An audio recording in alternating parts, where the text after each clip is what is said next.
আসসালামু আলাইকুম ওয়া রাহমাতুল্লাহি ওয়া বারাকাতুহু। কোনো কর্মচারীর জন্য কোম্পানির পণ্য নির্ধারিত মূল্যের অধিক দামে বিক্রি করার বিধান কি?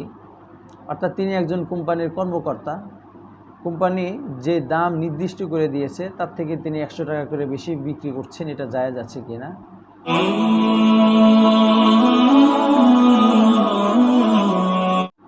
এর উত্তর হলো, কোম্পানি কর্তৃক নির্ধারিত মূল্যের থেকে বেশি দামে বিক্রি করা ওনার জন্য জায়েজ হবে না।